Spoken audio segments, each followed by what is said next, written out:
All right, good evening, everybody. This is the regular board meeting. The time is now 6:32, and this meeting has been posted in accordance to the Opens Meeting Act.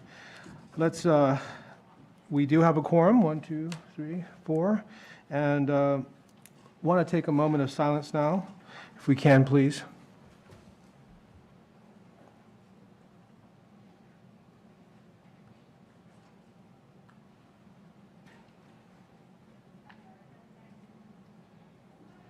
Thank you very much. Now to item 1C, the Pledge of Allegiance. Ms. Brianna Vela Garcia. Good evening, Mr. President, board members, Dr. Noyola, administration, audience. Tonight's pledge will be led by Anthony Ledma, an 8th grader from Vela Middle School. So, Anthony is the son of Gilberto and Amanda Ledma. Anthony is an active athlete on his campus. He participates in football, baseball, and will also be on the basketball team and competing in track this spring. He plans to attend Cano Freshman Academy and then Harlingen High School South. For his future career, he would like to explore the world of hyperbaric welding. I think I said that right. It's the high pressure welding and can also be underwater welding. So please help me welcome Anthony Ledma.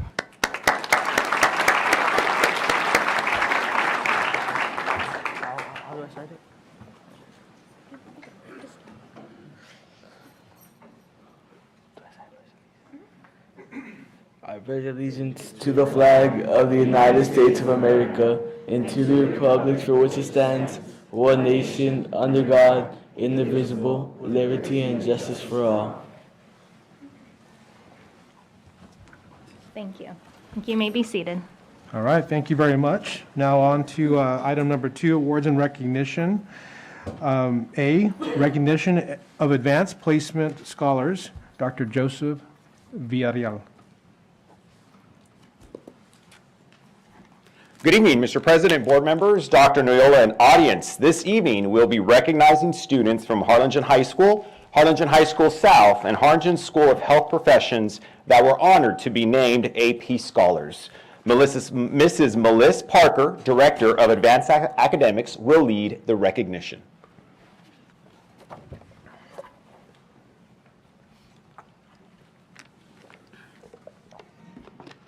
Good evening.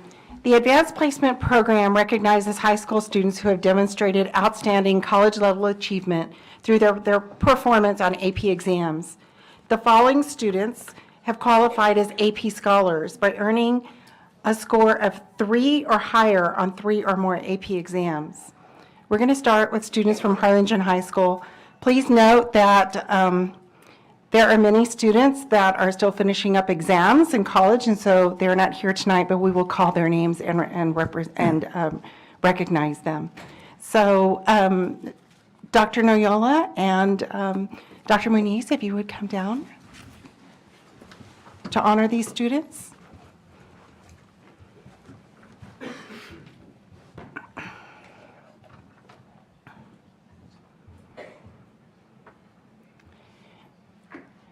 Again, from Harlingen High School, Kiera Barrera.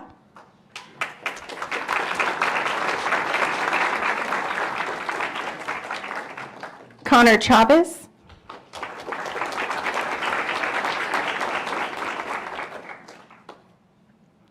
Natalie Garcia.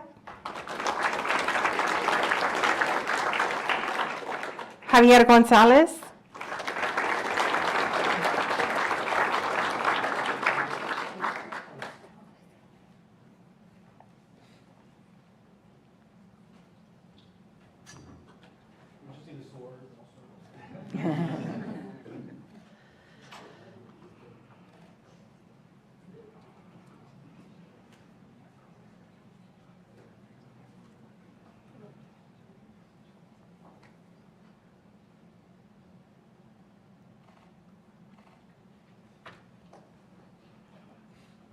Richard Loya.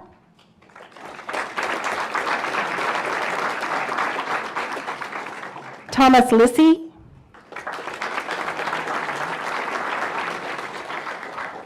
Amanda Pro.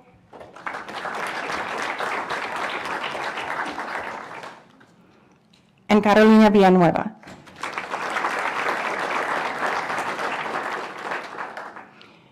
From Harlingen High School South, Dell Davis.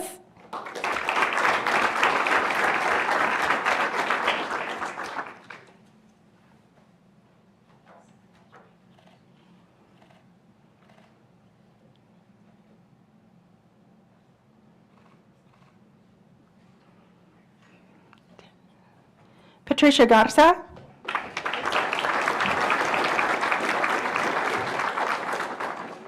Isaiah Gonzalez.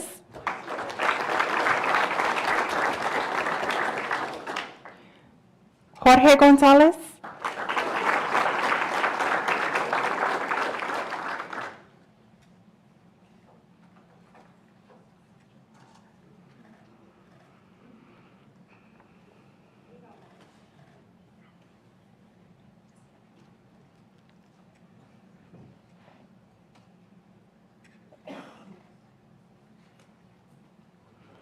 Marcos Gonzalez.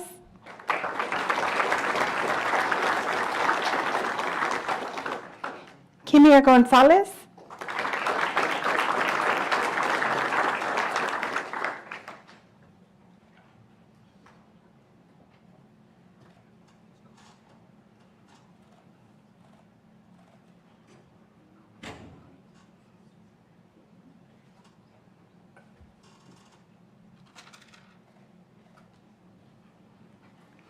Nancy Grimaldo.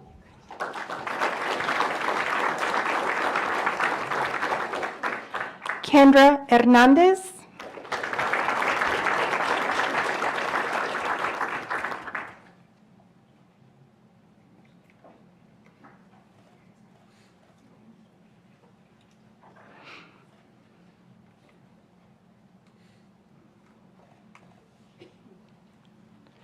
Rolando Ledesma.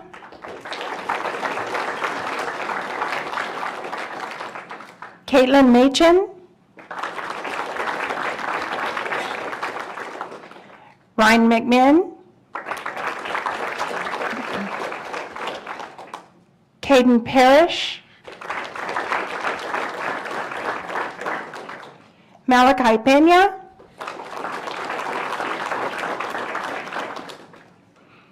Anna Porzicki.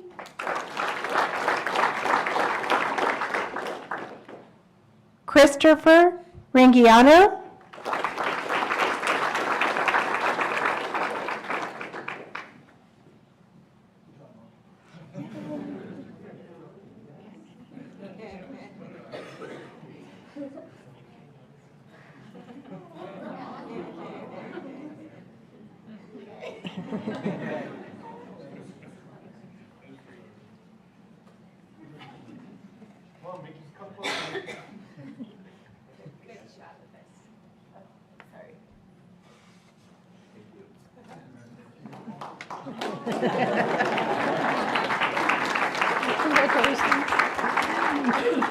James Robledo.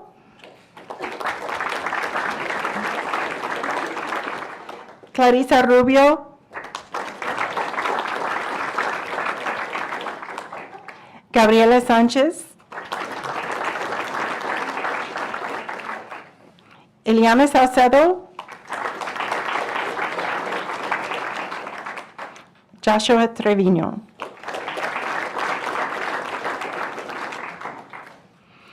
And from Harlingen School of Health Professions, Christina Banda. Itzel Garza.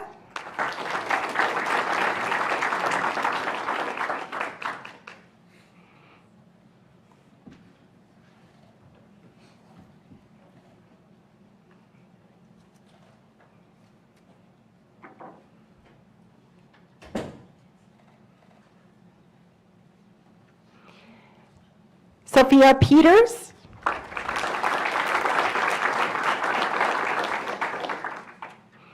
Mark Rainey.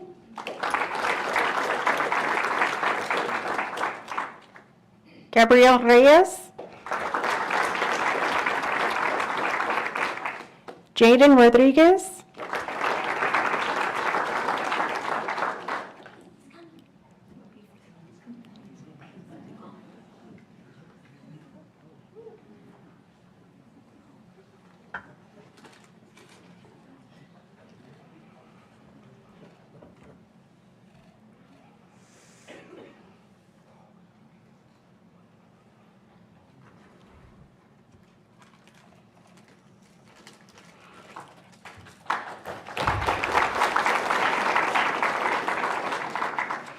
and Tabitha Torres.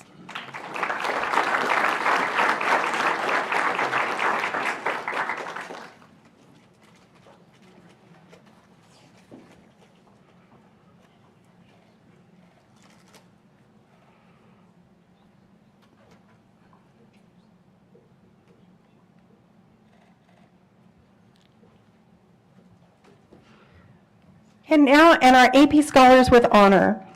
These students receive this honor by receiving an average score of at least 3.25 on all AP exams taken and scores of 3 or higher on 4 or more exams. From Harlingen High School, Andrea Hinojosa.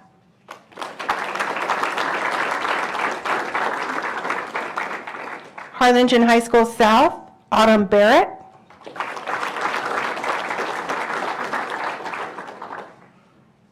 And Valeria Bautista.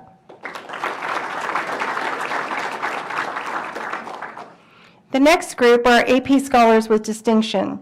They earned this honor by receiving an average score of 3.5 on all AP exams taken and scores of 3 or higher on 5 or more exams. From Harlingen High School, Julia McManus.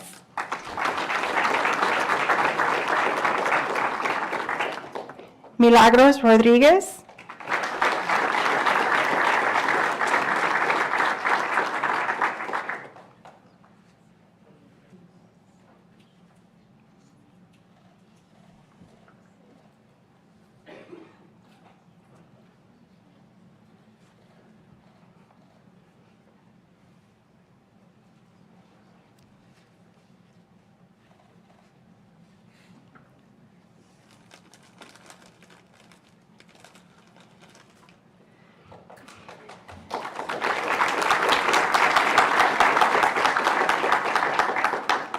Sierra Smith.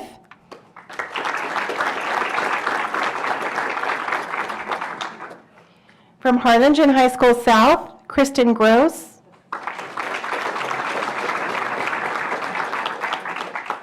Robert Serna. Eric Soto.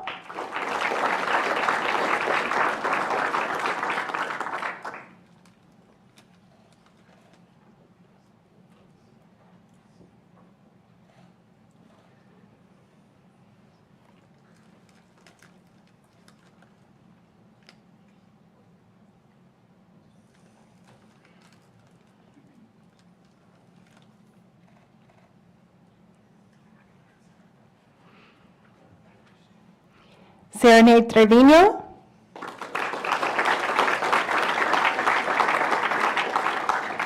And from Harlingen School of Health Professions, Grace Ramirez.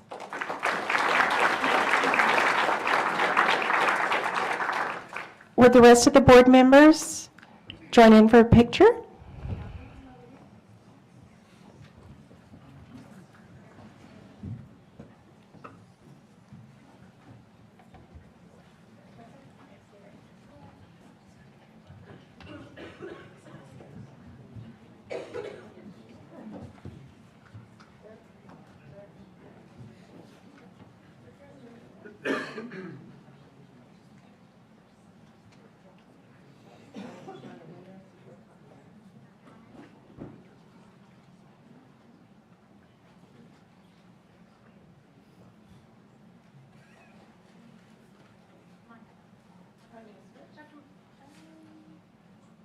Let's have one of you all come stand right over here.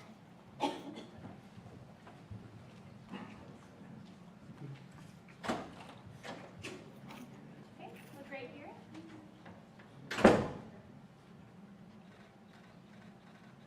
And parent photos.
All right, on to item number 2B, recognition of HCIC chess team for achievement at the Texas Chess Association Girls State Championship. Dr. Joseph Villarreal. Mr. President, board members, Dr. Noyola, and audience, this one is all about breaking barriers. This evening, we'll be recognizing the all-girls team from the Harlingen School of Health Professions that won the state championship at the Texas Chess Association Girls Tournament. And once again, Miss Melissa Parker will lead the recognition.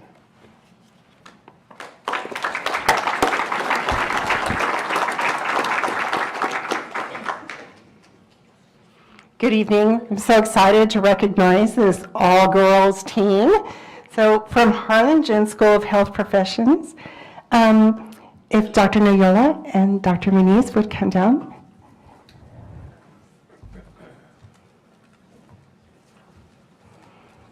The girls even brought their trophy to show off.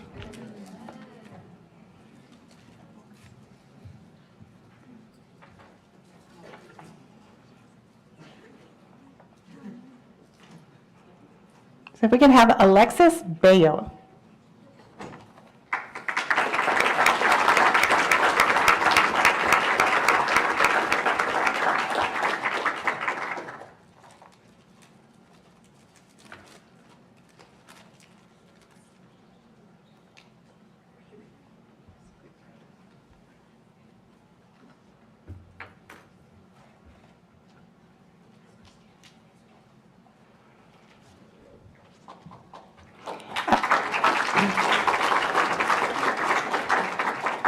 America Garcia.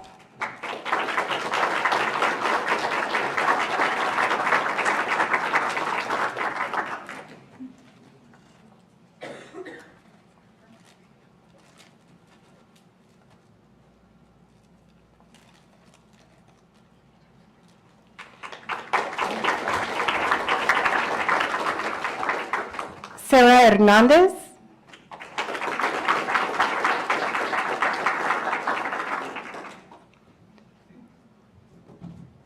Sahara Torres.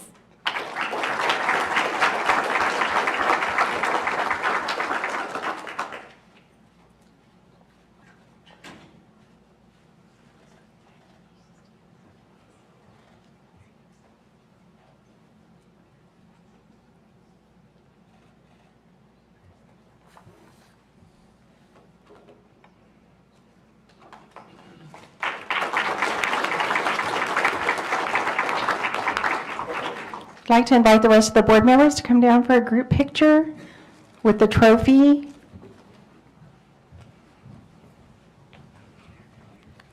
Also, I believe their sponsor is here and their principal is here. They'd like to join in.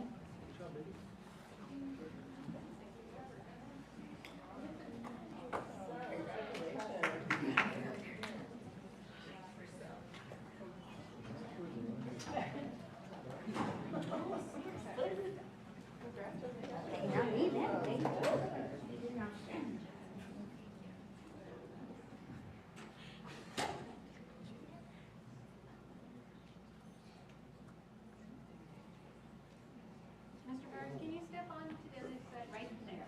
Perfect. Okay, everyone look right here. Family photos.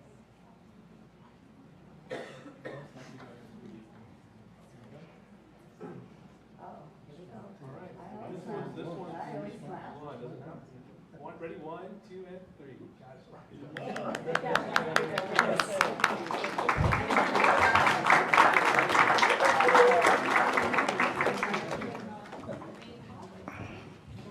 If we could have the parents of these young ladies stand up and be recognized. Thank you.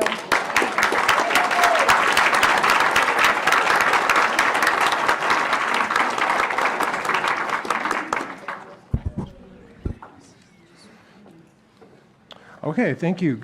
On to item number 2. Yes, go for it. Very quickly, Absolutely. I just want to say, to me, the list of AP scholars that we just recognized was incredibly long, and so we should all, as a community, be incredibly proud. And then I don't think we've ever won a state championship in chess, and certainly not our young women. So Dr. V said it perfectly, right? Breaking boundaries. Thank you. Amazing talent, and we can't wait to put your trophy in the front so everybody can see it. So I'm sure at some point Dr. Noyola is going to get that trophy from you for just a little bit. So we're so proud of you. Congratulations. Congratulations, ladies.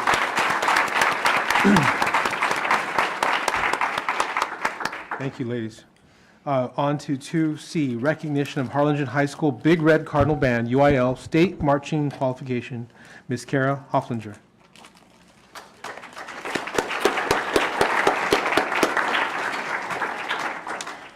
Good evening, Mr. President, members of the board, Dr. Noyola, administration, and audience. It is my privilege to be able to present to you today and to be able to recognize our very own Harlingen High School Big Red Cardinal Band and their directors for the outstanding achievement of qualifying for the 14th consecutive appearance in the UIL State Marching Band competition this year. And, you know, 14th consecutive. Almost it's come to be expected. And what we learned this year is it's never given. Every year is different. And 14 consecutive, that equals out to more than 20 years. And you know, I'm going to share a quick story of these students. Their show this year was called The Warrior Within. And it was developed on getting over COVID and learning and digging deep. And we discovered at the very beginning of the season, we had a competition that did not go the way we had intended for it to go. And I called Miss Coronado and said, okay, how are the kids? And she said, I said, how are you? She said, ah. And then I said, how are the kids? And she said, they're hungry. And she said, here's what we're going to do. And, you know, I was talking to Dr. Noyola one night before the pep rally, and she said, you know, anger, it dissipates, but hunger is only satisfied when it's fed. And these students and directors dug deep, and they are the epitome of grit, and they kept improving inch by inch throughout their season to solidify their spot in the state marching competition. And we were discussing right before this meeting, 14 consecutive. I'm going to run some data. I'm not sure if there's any band in Texas that has done it 14 consecutive times. If there is, it is only a handful. And so for that, we commend them. And we would like to invite Dr. Noyola and President Muniz to come down to present the plaque to our drum major, or one of our drum majors, Casey Barrera. So Casey, why don't you come on up?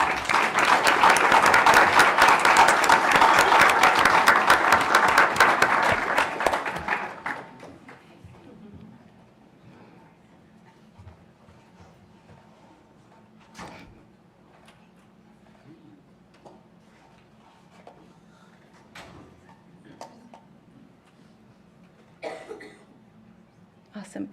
So I'd be remiss not to announce our directors, and they are here this evening. Maria Coronado, our head director.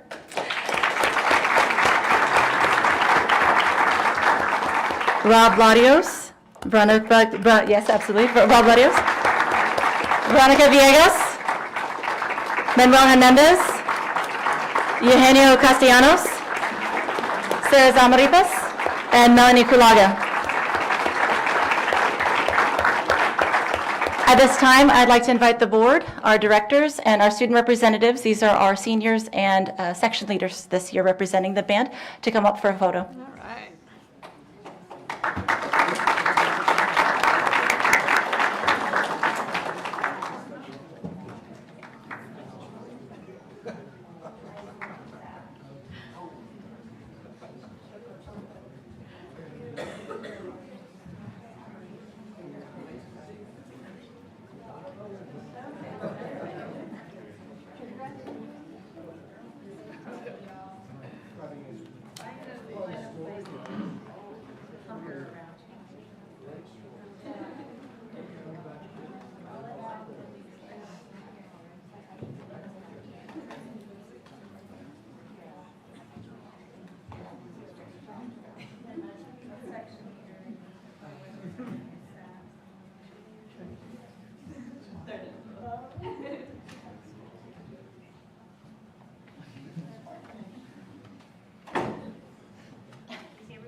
All right, on to item number 2D, recognition of Harlingen High School and Harlingen High School South cross-country state qualifiers. Mr. Coach Rob Davies.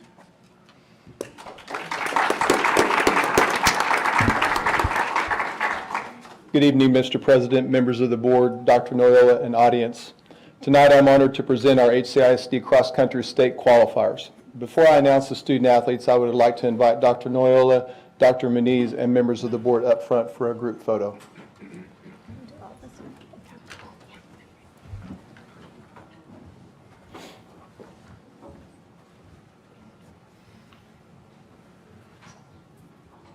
From Harlingen High School, three-time state qualifier, Dominic Luna.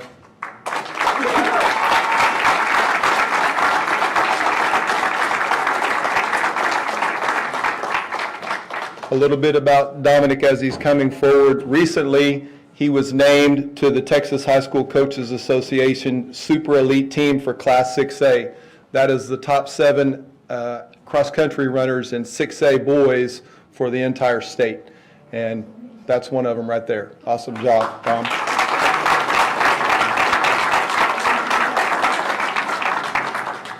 Also really proud of Dom, not just getting it done in cross country, but also was recently named to the Academic All-State team. And we'll celebrate that in the spring. And then for the last 20 years, we've had a dry spell for cross-country girls at Harlingen High, and this year that was broken by Ayana Olivas. She's our first cross-country runner from the females in the last 20 years.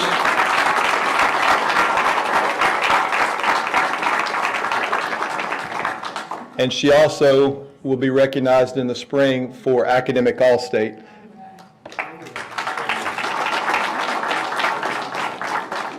To be considered for Academic All-State, you have to maintain a 90% average cumulative for all 4 years of high school, and then there's some ACT, some SAT, some class rank, some different things that factor into that. So great job in the classroom and also in athletics.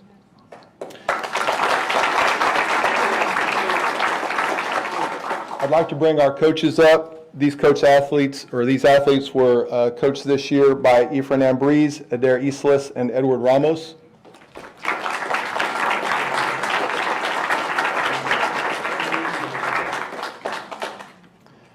And then from Harlingen High School South, unable to attend tonight, Alexis Fonseca and Coach Ariana Montalvo. They have a great excuse. They're both participating in a soccer game this evening, but we'll get their awards to them.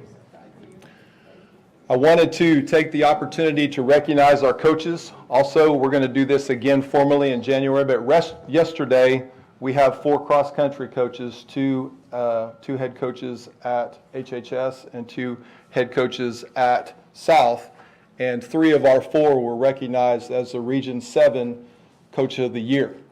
And that extends from Laredo to Corpus Christi all the way down to here. That's a lot of people, and we have 3 of the 4. So 6A boys cross country, Coach Ambriz.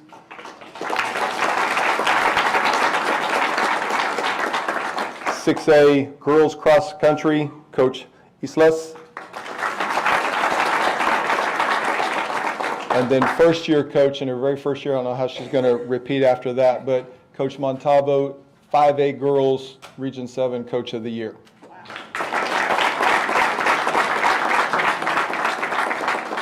Great job. Thank you. Let's take a group photo. I think Dr. Monreal might go on there. Yeah. Coach Davies, could you stand right now? Perfect.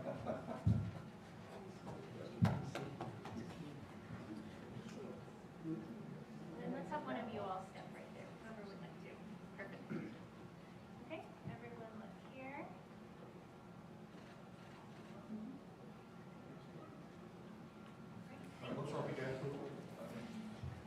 You guys might be on ESPN or? All right, 1, 2, and 3. Got it?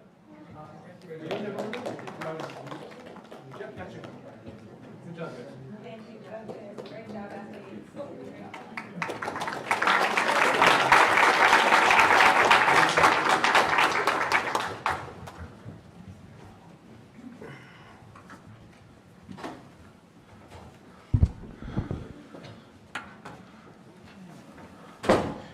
Great job, coaches. Great job, students. Dr. Pettis? I just want to say, it's not on. Testing, testing. Coaches, a couple seconds. I guess they don't trust me with my mic. You got to yell. Hello? Can y'all hear me? Testing, testing, testing, There we test, go. there we go, there we go. Just want to say, for whatever this is worth, I used to run cross country when I was in high school, but I never won any awards. So I just want y'all to know, for these student athletes, you guys are already well more accomplished than I ever was, but we're really proud to see what you do, not only out there in the track or the cross country, wherever you run, but also in the classrooms and your careers. And so really proud of you, and thanks again, coaches, great role models, and looks like all you guys run with them, so amazing. So you guys did great, so congrats, really proud of you. All right.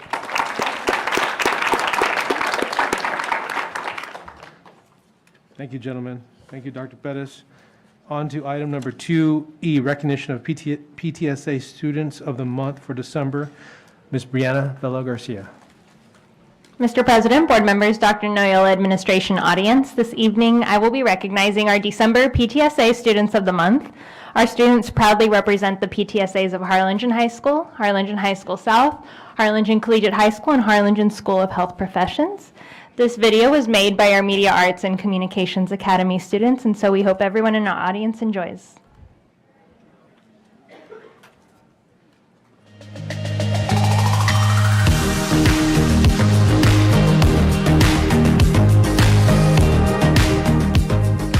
I'm in NJHS, I'm a part of Student Council and the Rotary Interact Club.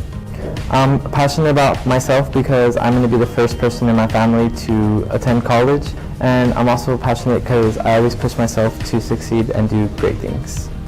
I plan on attending Texas State or UTSA University. I'm majoring in business to hopefully soon or in the future become a CEO of my own business. I want to thank my old history teacher, Dr. Lopez. She inspired me and pushed me and told me that I could do it. And I'm also grateful for my mom for always being my #1 supporter and never letting me down. I'm a member of NHS. I'm a varsity athlete in water polo, swimming, volleyball, track, and powerlifting. I'm very passionate about swimming. I'm very passionate about all the sports that I do. I'm very passionate about my work ethic and the work that I put into the sports because I want to make my family proud, and I feel like once I do that, then I'll be successful. I'd like to attend Baylor or UCLA. My dad lives in California, so UCLA is a very good school. I'd like to study astrophysics and eventually get a degree so that I can be a full-time researcher in astronomy. I'd like to thank all my coaches, specifically my swim coach Danny, my volleyball coach, Coach Thoris, and then my mom, my dad, and my stepdad.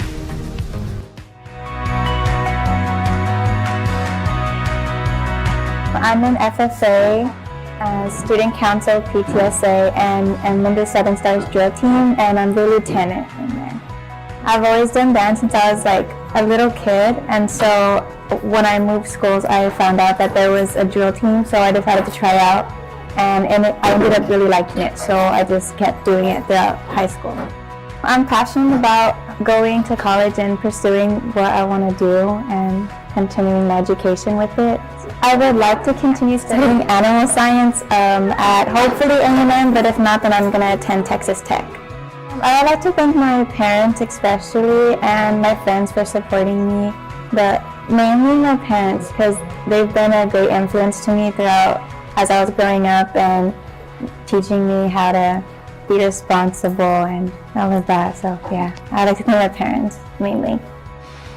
Clubs I'm in right now are band, PTSA, and NHS, and I hold a leadership position in band. I'm a section leader. I'm passionate about band because I feel like it's something I can do and practice at and be better at, and something that I can use to express myself in different ways. After high school, I plan on attending University of Houston to major in chemistry, and hopefully after getting a bachelor's degree, attend medical school and become a pathologist. I remember as a kid, I remember that one of the best times I had spending time with my family was watching Forensic Files or Investigation Discovery. And I always liked when it would cut to the scene when they would start talking about the autopsies or the deaths or like how they found out about how the person died. And I just thought that was super cool. I would thank my parents because I feel like they've really set the standard for me and helped me throughout all my years and have shown me that as long as I try my hardest and do my best, I'll be able to succeed.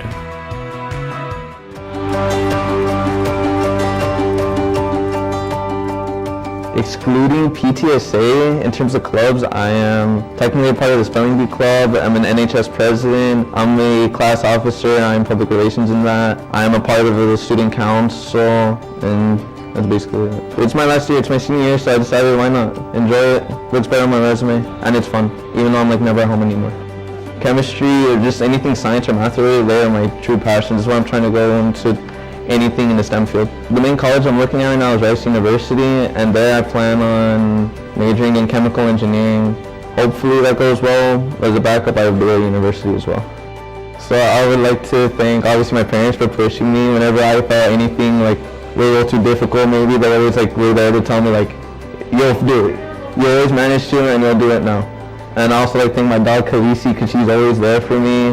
Whenever something gets a little too tough, I know she'll be there to smile and cheer me up. I'm NHS Vice President. I am in PTSA. I am class office, student relations, and I'm in those positions because I like to help out in the community. I like to be there, to support people, and I like to see people have a smile on their face because I don't know, people's happiness brings me happiness. I'm passionate about coding because I love coding, and I want to become a software engineer or somewhere along the field of coding would be nice. I plan on going to UTRGV and studying computer science and engineering because I want to be an electrical engineer and understand coding even more to continue the practice. The people I want to thank, probably my mom and dad, really, because they're the ones that pushed me ever since I was young. They always want the best for me, and I appreciate that from them because I would never be here if it wasn't for them.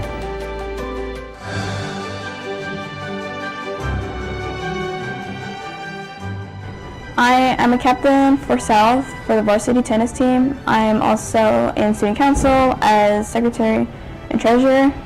I'm also in Phoenix for Christ as treasurer and National Honor Society as treasurer. I've also been a part of the politics club and Spanish club as well. I'm passionate about the medical field, saving animals, playing the piano, and playing tennis. I haven't decided yet, but I've applied to Rice, Baylor, Texas A&M, UT, and TCU, but A&M is probably my top choice right now, and I plan on studying biomedical sciences to become a physician of either a dermatologist or a cardiologist. I want to thank my parents the most because they allow me to have the time to study and to do my homework, and also my teachers, of course, that answer all my questions that I have during class time. I'm in Spanish club, book club, and in NHS, and I'm currently vice president for the class of 2023. I'm passionate about becoming successful and helping out my family and others as well. I'm going to UTRGV and I want to major in pre-nursing and becoming a registered nurse. I want to thank my family and my teachers for encouraging me and helping me become the best version of myself.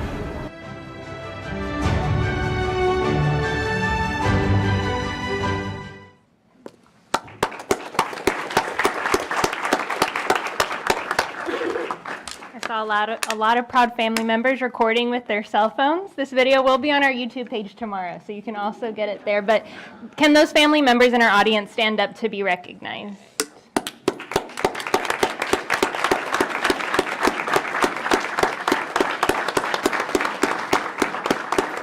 Thank you all. This project would not be possible without our Harlingen City Council PTA, and on behalf of the organization, I'd like to welcome the Council Scholarship Chair, Ms. Cindy Hardwich, to join Dr. Muniz and Dr. Noyola for photos with our Students of the Month. Students, as I call your names, please come forward to the front for a photo.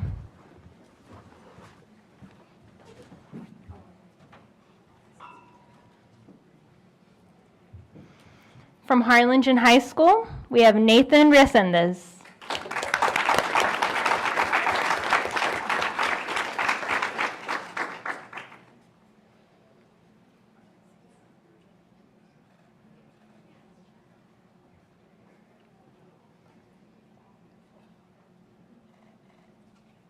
Also from Harlingen High School, Davina Gutierrez.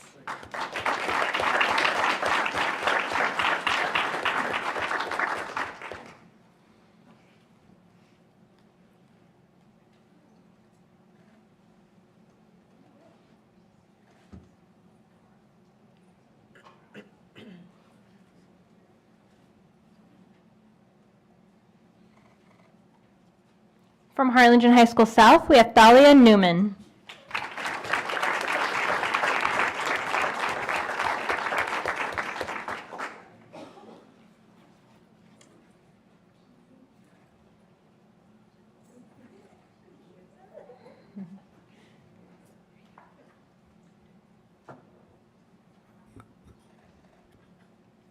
Also from Harlingen High School South, we have Ethan Navarrete.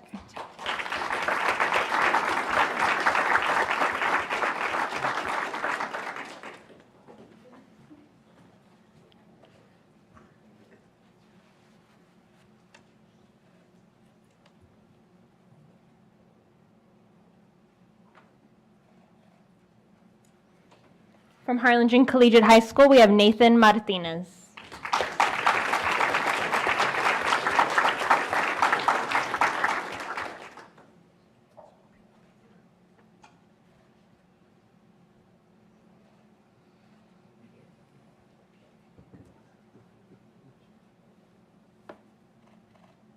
From Harlingen Collegiate High School, Joselito Hernandez.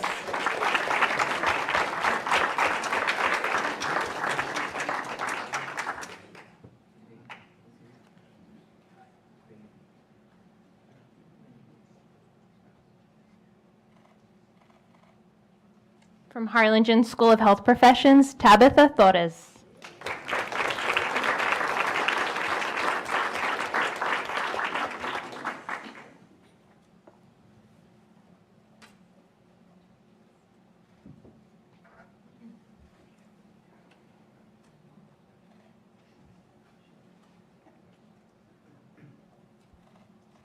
Mom, you want to get closer?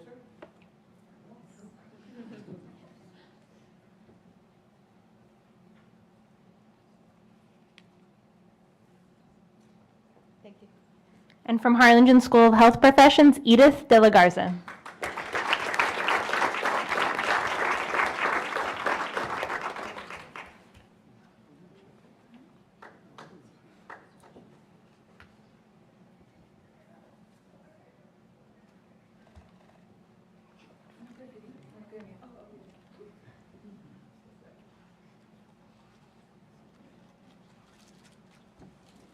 I'd like to invite our board up forward for a group photo.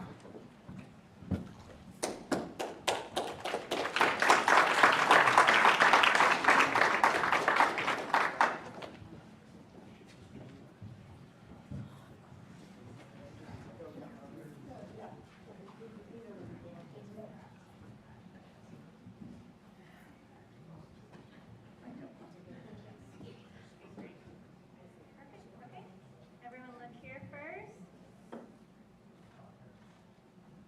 One more. Okay, now other phone.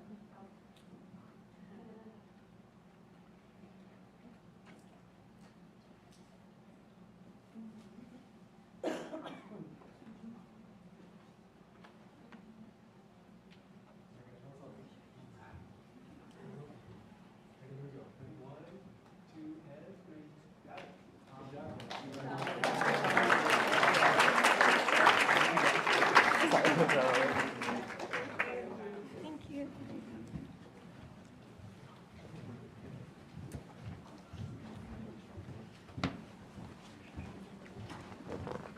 Hey, for this, do we have to go one by one here? No. It's just, yes. So before everyone leaves, I just want to say congratulations again to all of the students. You know, probably all of you as parents and audience saw the fact that these students aren't just academically excellent. They are leaders in clubs, they're in dance, music, athletics, and academicians. Have incredible futures planned out for themselves with high goals, high expectations. So we just want to say congratulations. Like, you set the standard so that all of our students strive to reach these goals. Really proud of you. Congratulations. We're so honored that we get to recognize you at these kinds of meetings. So congratulations. I don't think they didn't trust me either. I'm not on, right? I don't think so. Right, I don't have it on.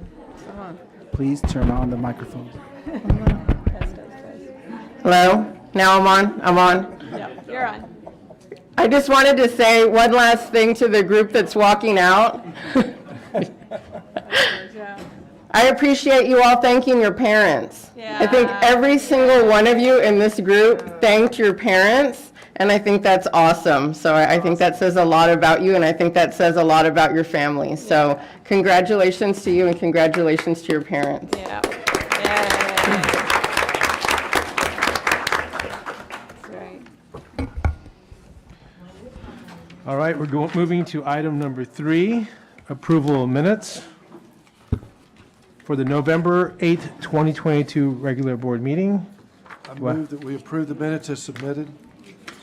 I have a motion by Greg Powers, second by Eladio Jaimes. Do I have any discussion? Okay, no further discussion. Let's proceed to vote. All those in favor say aye. Aye. Any opposition? Motion carries. Thank you very much. Now to item 4, principal's report. Mr. Juan Garcia, Bella Middle School. All right, Bella Middle School. I was trying to get him to Rally. rally, yeah. Thought they were going to have flags and everything. Good evening, Board President. You want us to do that over? The man, the myth, the legend. Well, I do have a shirt like that, but I didn't think it was appropriate to bring it tonight. So, good evening, Board President, Board of Trustees, Dr. Noyola, and Superintendent staff, and audience. Yay! It is, and I'd like to thank my mom before I get started. She cut my yard today, so I appreciate that. We'll get into that later. This evening, I have the great distinct pleasure to represent great educators at Bella Middle School. And before I begin, I'd like to recognize my team, because I don't do this by myself. I have a great team behind me. And I'd like to recognize, first of all, my teachers, who I stand shoulder to shoulder with them in what we do every single day. I'd like to introduce Ms. Ruby Cavazos, Ms. Patricia McDaniel, Ms. Celinda Foster, Mrs. Creeders, our instructional coach, Mrs. Cooley and Libby, and of course, Mrs. Acosta, who is the foundation of Bella Middle School. And I would be remiss not to introduce Mr. Stevens from Teach for America, who made the commitment to be here tonight. So, Mr. Stevens. Tonight, I will be presenting on a partnership that we have created with Teach for America called Ignite. College students tutoring Bella Middle School students to foster belonging, accelerate learning through customized small group virtual learning experience, led by our teachers, of course. The program aims and outcomes are threefold. We advance our school's vision for students' impact by aligning high-impact tutoring strategically to our goals. Second, we offer students personalized experience that focus on connections, belongings, and academics. Thirdly, we give teachers a lift to support students' diverse needs. Our structure is very simple. It's convenient, doesn't interrupt our instructional day. In fact, it's embedded into our school hours, Monday through Friday. The great thing is that fellows, students, college students, work with our students on a 1-to-1 or 1-to-3 ratio for an average of 10 to 12 weeks. The accessibility fellows working with students that meet virtually through Zoom. It is a consistent program that is done through the fall and spring semesters. And we hone in on two areas, reading and math. 95% of the students reported that their fellows taught them in the way they learn best. Of students, 89% of students said that they enjoy Ignite sessions. 84% of students felt that they mattered in Ignite sessions.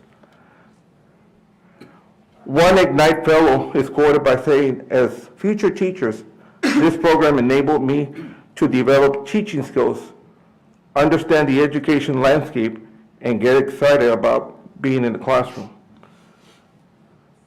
I'd like to continue with a video that was prepared by an ex-Vela student who works for our district. Please enjoy.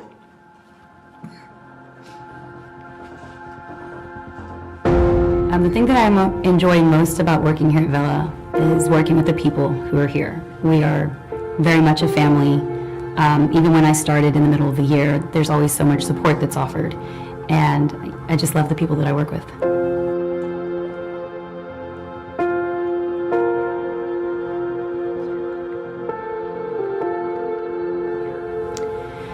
So the Ignite program is an opportunity for students here at Vela to work with college students from across the nation, and they really are able to provide more small group instructions and facilitate skills and things that the students are learning in the classroom.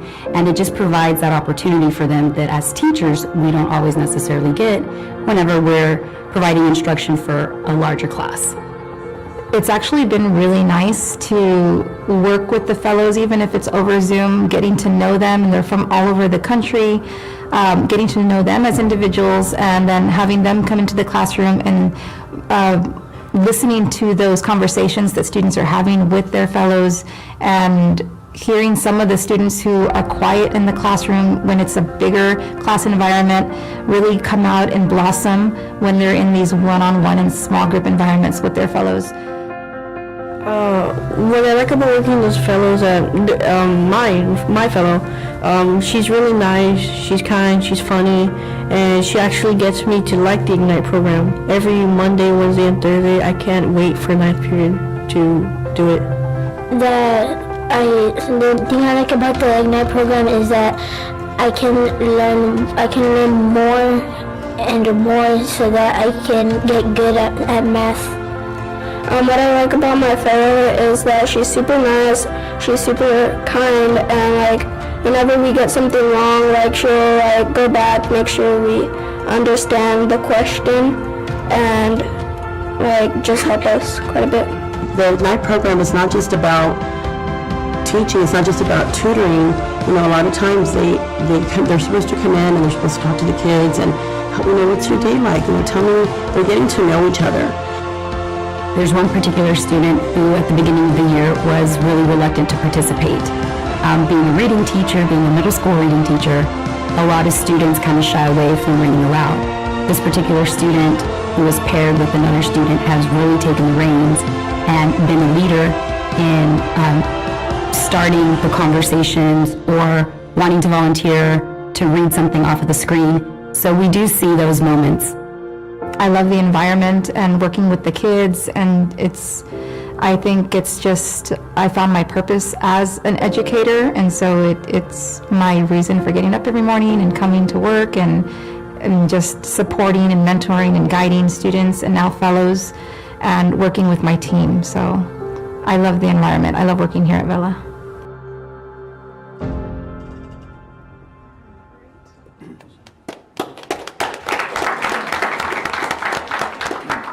At this time, would the board have any questions or comments? Dr. Pettis? Yeah, but Gina, do you have a question? You look like you, okay. Is your mic on? Okay. Actually, yes, and thank you for bringing your Teach for America colleagues here and all your wonderful leaders at Vela, and thanks for this presentation. I do have a question. First of all, how long have you been participating in Project Ignite with Teach for America? Do you have any idea? And then if you have any knowledge, or maybe, you know, Dr. Noyola, how many other campuses are participating in this project? Do you have any knowledge of that? Sure. And we got a phone call from Dr. Curtan, giving us an opportunity to participate. with Teach for America and Ignite. And before I even asked what's it about, I said yes, being that human capital is an area where I think is a need anywhere. And given the opportunity to mentor future teachers, I think it's a great opportunity, especially with the staff that Bella has. And you're looking at 3 wonderful teachers who day in and day out are in the trenches and can mentor future teachers. And so that I know of, we're the only campus in this district. We were a pilot, and we launched this program back in October, I believe. Of course, I think launch has some challenges, and our staff went above and beyond because they wanted to make sure that it was successful. And now we have several fellows who have signed up for the spring semester who want to return and learn from our educators here in Harlingen CISD, especially at Bella Middle School. So well, congrats on this and for taking this leap and to do this. Obviously, the benefit is 2 ways. I mean, you're benefiting greatly these young future teachers and you're inspiring them in the process. But obviously, most important to us here at HCSD is obviously the impact it has on our students and our kids, right? So, but obviously there's a 2-way street there. That's an awesome experience. I guess my question is, if you feel that it's been this impactful, right, at Bella, I mean, obviously it's something we should try to scale up across the district. I know that these fellows are paid. I would assume they're paid, so it's not free, and so there's funding involved, and of course Teach for America, they have a national presence, but so to whatever extent we can do that, I mean, obviously, the superintendent and Ms. Cortan, as you mentioned, obviously they'll have other schools in mind that can participate, but I would like to ask, maybe you think of something, maybe to extrapolate this in a different area, because obviously we have future teachers and we have really amazing college students here in the Valley, right? And so, although this experience is virtual and very impactful and very meaningful, I would wonder, and my wonderment is, how can we extrapolate this and create our own program whereby we get kids in the College of Education, UTRGV, to say, hey, come, can come do something similar, but can you come in person? This is, I mean, really powerful because, I mean, these students that you have there, Bella, 5th, 6th, and 7th graders, all the way through 8th, right? I mean, so you have these amazing students, actually 6, 7, 8, right, that look up to these students. Obviously, virtually is awesome, but when they see them in person and they realize they're already on a trajectory of academic and career success, it's very inspiring for these kids to see, like, oh gosh, this young man looks like he could be my brother or my older sister, and then they really, it flips a switch in them, and they believe they can do amazing things like that as well. So I just food for thought, wondering how we can not only scale up this, not only at your school, but other schools in district, given the obviously limitations of funding and capacity that TFA must have. But how do we extrapolate that and create our own program with UTRGV as UTRGV grows? I mean, there are 32,000 students, right? We just added another 500 over the next few years with spirit programs and football, but that's neither here nor there. But seriously, the university is growing so fast, and it's growing all around us. We even have a campus here, in our school district for UTRGV. So how do we scale that, but with real, I mean, not the virtual way, but real in-person type of experience? I'm just a question. So funny that you should ask, Doc. So one, I want to commend Juan Manuel for his initiative and his decision to say, I'm an early adopter, I want to be in. Because of the success that his campus has experienced, we're actually bringing Memorial Middle School on board in January. So they too will be participating in the Ignite program. But beyond that, when you find these successful programs, how do you scale them? Because everybody across this district, every student would benefit. And so we continue to work the partnership with Ignite, but also how do we take this concept and really make it our own across this district? Part of that is exactly what you mentioned, is how do we find those additional partnerships with university students, but also even within our own school district. We have a number of high school students in our education programs as well. And so how do we also connect them? Because these are the kids that our kids are looking up to. And so we can take it to scale to where it's impacting more and more students through the process as we look at who are all those kids that we can bring into the fold and give them these types of experiences, because we're seeing a great degree of interest now, especially with our students at our high schools wanting to go into the education profession. I want to thank Jonathan. Thank you so very much for reaching out. I give you a huge round of applause.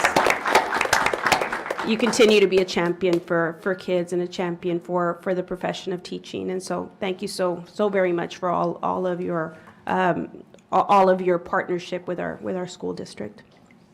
Mr. President. Thank you, Mr. Garcia, for that presentation. Thank you all for everything that you do at Vela. I agree with what they're saying, but also you mentioned that these fellows are from across the country. So is there an opportunity, along with what Dr. Perez and Dr. Noyola said, the diversity still of the exposures that they're getting to people across the country from universities that they probably never heard of. Is there an opportunity during these sessions for the fellow to maybe talk about where they're from, or is it just strictly tutoring? Because I think that exposure to some of these, colleges, where they're from, might also be something that's helpful to the student. Ms. McDaniel, along with the other teachers, spoke about the social-emotional component as to where the students get to know the fellows and share their experiences in the college ranks or what they're going through every day. And so that diversity was really there, and we were able to see that connection. And as the kids said in the video, they look forward to that opportunity to get that experience through their fellows, through those sessions.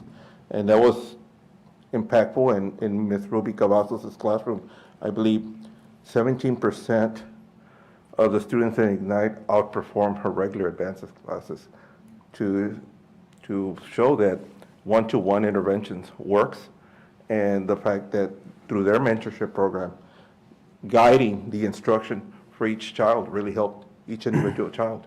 So it was a win-win on all aspects, where being diversity or performance. Okay. Just one other comment. Thank you. Thank you to the team. It's hard to be first to adopt things and put it into place and figure out all of the kind of the small tweaks that you have to do and to have the success that you have had. And it's only December, so that's very, very impressive. And it just, what I like about the way you're thinking about it and the questions that are being asked too is just kind of the adaptability of it. I mean, it can be used for those students that really need the extra. It can be used at a broader level. There's different ways. It sounds like it's being used for reading and math. Maybe there were other topics too, but those are obviously key to what we do. So I just want to commend you for the leadership, all of you, and what it's doing for kids. Like, that's what it's about. So this is exciting. I'm really thrilled to learn about this program. Thank you. And then just one last question, maybe for Jonathan. How many other districts in the Valley are participating? Do you have any knowledge of that? And sorry, you can come up if you like. I'm sorry. He's super tall, even without his hair. Thank you, members of the board, Dr. Noyola. Real briefly, you all are first. So Awesome. part of the rationale when I talked to Dr. Cortan last spring was this program is about how educators are leaders at all level, from students on up to you all on the dais. And so the philosophy behind this program is that we can foster connections with students that drive learning and are mutually reinforcing. And so the real champions are sitting in this row here because as pioneers, they've had some challenges. In fact, they were the first middle school program to do reading in the country. But they've overcome those challenges, so we have reading and math we're expanding. But the reason why we came to Harlingen CISD is because you've clearly articulated how you develop leaders in your systems. And we needed teachers who could coach and support those fellows. They're more than just tutors. They are giving feedback back to those teachers, and the teachers are giving feedback back to them. And so it's a learning cycle. And so we started here. We're going to 2 campuses, and we know that often what starts in Harlingen CISD spreads in the Valley. And so regardless of whether it's this program or other models, we want to drive programs like this throughout the Valley. And so we're excited for what the future holds. And if people want to talk to me afterwards, I'm happy to chat more. I know Mr. Garcia's got a lot of questions here, and he is such a great leader at his campus. And some of these might be more specific technical questions. And so I'm also happy to meet with others and share more about it, especially if you're thinking about the models for your own district that might pull some of the similarities from this, because I think that there's room for all these different types of programs. Well, thank you for, choosing HCISD. And again, Vela, you couldn't have picked a better school to choose and a better leader there. And obviously, a bunch of leaders behind him that really are going to make this successful. But we can't wait to see where this goes, in this district, obviously as we scale it up, perfect the practice and make it more meaningful, impactful, and go from there. And we're proud that things start here, but really proud to also be associated with Teach for America. Thank you for choosing us, and means a lot. And thank you, Mr. Garcia, again, and to your team. Awesome. Thank you. And don't leave yet, Mr. Jonathan. Don't leave yet, Jonathan. Don't leave yet. I want to say some comments real quick as well. A great presentation, fantastic job. Loved so much of it. The fact that you're bringing it all together with the vision, the personalization, the support for our teachers. That's what we need, right? This whole concept is amazing and powerful. And I love the video because you can see some language in there that you have an amazing culture at your campus, right? I saw the word love repeated over and over. We don't normally see those in our videos, I saw family, support, love the people. I mean, that's what we're watching from a bigger point of view. We need to congratulate you because it starts with the leadership that you provide to our campus. And clearly, based on that video, it's happening. So thank you. I can't take all the credit. We get that. The seed has been planted since the inception of Vela. And we all know who that leader was, and I don't like to mention that leader's name too often because I'm constantly competing with that shadow.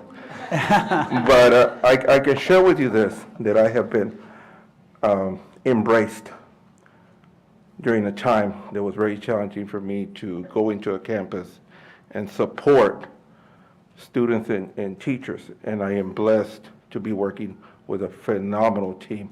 And they make my job easy every single day, and I truly love them. Awesome. Yeah. And then going to you, Jonathan, this is not your first visit here. I just want to make sure that we're clear with you, sir. I love your energy. I love your enthusiasm. I can clearly see that you're an honest person that really wants to help our kids. You're welcome here anytime. So thank you very much. Thank you, sir. It's always great to be here. Yes. Awesome. Great. Thank you. Thank you. Thank you.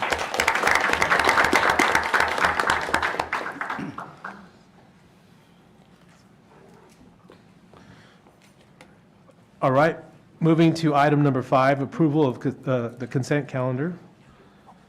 Do we have a motion? President, move approval of the consent calendar as presented. Second. All right, I have a motion by Dr. Fedez, a second by Dr. Reiniger. Any conversation regarding that? Just want to note our exciting out-of-state student travel to Chicago, Illinois for the HCIC chess program and the Harlingen High School South Air Force JROTC. So that's kind of cool stuff. So It's exciting. No conversation, let's proceed to vote. All those in favor say aye. Aye. Any opposition? All right, motion carries. Thank you very much. Now going on to public comments for agenda topics. We do have a couple of individuals. Ms. Lorraine Galarza. Ms. Lorraine, can you please come up? I'm going to read this here. The next item on the agenda is the public comments for agenda topics to address the Board of Trustees. Before we begin, I will remind our audience members of the board's procedures for handling public comments regarding agenda topics. Anyone who wants to speak during public comments regarding agenda topics must sign up prior to the start of the meeting and list the agenda items that they want to discuss. All speakers will be allowed a maximum of 3 minutes to address the board. Any public testimony speaker who is speaking through a translator will receive up to 6 minutes to address the board. If more than 10 speakers are signed up to speak on the same agenda item, then all additional speakers on that item will be limited to 2 minutes. Speakers are limited to the items listed on the sign-up sheet. Complaints and concerns for which other resolution channels are provided shall be referred to. Use those channels. These complaints include employee and officer complaints, termination of employment, student complaints, comments about students that are not the child of the speaker, removal to alternative education program, and expulsion. Please keep your comments or criticisms civil and courteous. Please also avoid using profanity and refrain from making personal attacks on others during your opportunity to speak. We ask that you do not discuss students who are not your own child. Yelling, inappropriate, uncivil, or discriminatory comments will not be permitted. In the event your comment in the judgment of the presiding officer constitutes a complaint or charge against an employee or officer, it may be necessary for me to interrupt and ask you to stop and direct you to proceed with the school's district formal grievance procedures or to have the item heard in executive session, depending on the nature of the complaint. If a speaker is seeking board resolution of a specific complaint, that concern should be addressed through the district's grievance process, which can be found online and include policies DGBA, FNG, and GF. Grievances forms can be obtained at any campus administration office or in the central administration offices. Thank you. And our first speaker is Ms. Lorraine Galarza. Ms. Lorraine, you have 3 minutes. We do have a timer. Before we do, are we doing non-agenda or agenda, so I can organize? This is the agenda. The agenda.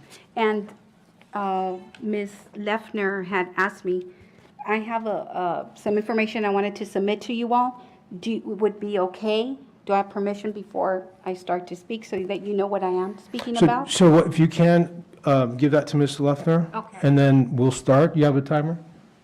Okay, and we'll give you 3 minutes. Do you want a 30-second countdown at that 30-second mark when you have 30 seconds left? Yes, I will. Okay.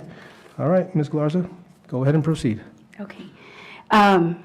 Board members, thank you. Good evening. My name is Lorraine Galarza, and I reside in District 1. This is not the first time I have been to this meeting before you all board members, so thank you. But I wanted to go over, I handed a packet to Ms. Leffner, which you all will receive, and I wanted to talk about item 11A, and it refers back to school security. I'm still back to talk about that. Mm-hmm. And the reason that I'm going to talk about that is because I still have concerns. You all have in your packet a picture that I've submitted because I went to the school just this past week. It's dated and it's timed. I'm a grandparent there, so I happened to be there, and it was during a picnic at the Vernon. It's called Vernon Picnic Day, and this happened around 11:30 in the morning. I noticed that the school district has posted signs in all the schools in the school district indicating that there are police or armed officers on duty. And I was really excited when I first saw that because I thought, oh, we're moving forward. We're doing something different than the memorandum of understanding that we have with the constables. So I happened to be at the school, and I approached a security gentleman that had the jacket, and I asked him, you know, that the sign there was indicating that there was an armed officer, and if he would appoint me to him. And he said, well, they're at the police department. And I said, I understand there are armed officers at the police department. I want to know the ones that you have here at the school, because that's what you're telling the public. And he says, we don't have any here. There are not any here. So he got the radio, and I took a picture because not only did I find that there are no secured officers on duty, but they don't even have the set skills to handle just a regular parent who approaches them and asks them a simple question. I asked him for his name. There was no identification. He refused to give me his name. I don't look violent. I didn't even have my purse. I just happened to have my phone. And so I did indicate to him that one way or another I was going to find his name. That's why I'm submitting you a picture of him. So you will catch him on the radio. You have 30 seconds. Calling in to whoever he was calling, letting him know that I was there, asking questions, and took a picture. And I did tell him that it's Lorraine Galarza. I waited. Nobody ever showed up to speak to me. I did notify some of the parents that I knew there that there were no armed security.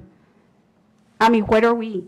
I just am very disappointed that the public is being told that this is what's going on, and that's not the case. Thank you, Ms. Galarza. Your time is up. Ms. Linda Ramos, if you can come forward. You also have 3 minutes. Ms. Ramos, would you like a 30-second countdown before? Okay. Good evening, Ms. Ramos. All board members, how's everyone doing? It's good to see you guys again, and one of the reasons I wanted to speak tonight is also a reference to that, but I want to applaud you guys, and I live in front of Zavala Elementary, and since my last meeting that I came was my first meeting actually as a taxpayer, and actually you guys have been doing a wonderful job on keeping Zavala safe. There's been a constable constantly, which is astonishing, and I'm very proud of that, because that I know, and because of the holidays coming up, most of you that do know where I live at, in front of Zavala Elementary, is on B Street by the Big M. It's a high crime area, which we try to fight with, belong with District 1, or District 2 Neighborhood Watch. So one of my things is to keep it up, and also to what she's indicating, if there's not armed officers on all the schools in Harlingen, that is a concern to me, because my son goes to Memorial Middle School. So I work from home, and I'm in front of Zavala, but is my son being taken care of over there by Old Hundred Road? When she informed me of the situation, I said, well, you know what, I'm just very proud of them that it's been a consistency, and I love to see the constable there, and they're, securing it, which is wonderful. The holidays are approaching, and there's been extreme high crime violence. So I urge you guys to make sure that every school is being secured, because those are our jewels again. And, let's just keep the good work going, and just keep all the children safe as possible, because, we can't just turn an eye and then something occurs. We want to be the ones that, Harlingen protects their kids. And so I just wanted to inform you guys of that. And I also want to make sure that my son that's in middle school, that's right there, is safe, and I know that our principals are wonderful, and our security guards, at Memorial, but let's just make sure that the armed officers, like she went to go see her grandson, and I said, well, there has to be a constable there, and she says, no, there wasn't. So that's my concern, guys, and, we can do the way we do with Zavala. If the money's the issue, I've gone through the public records, there is enough funding for the taxpayers, which I am a taxpayer, and so is she and everybody else. Let's get moving, and let's put some, especially now, because we just had another incident happen in my neighborhood at night, but we got to keep these kids secure. And I want to thank you guys for your time, and excuse my attire, I was working out, so you guys have a wonderful evening, and let's just get these schools secured. Thank you very much. Thank you, Ms. Ramos. Thank you. All right, moving on to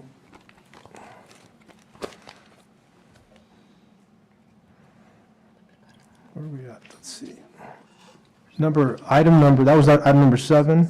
So, yeah, we're on item number 7, public audience for non-agenda topics. I have to read the same thing for non-agenda items. The next item on agenda is a public audience for non-agenda topics, which is the time for members of the audience to address the Board of Trustees.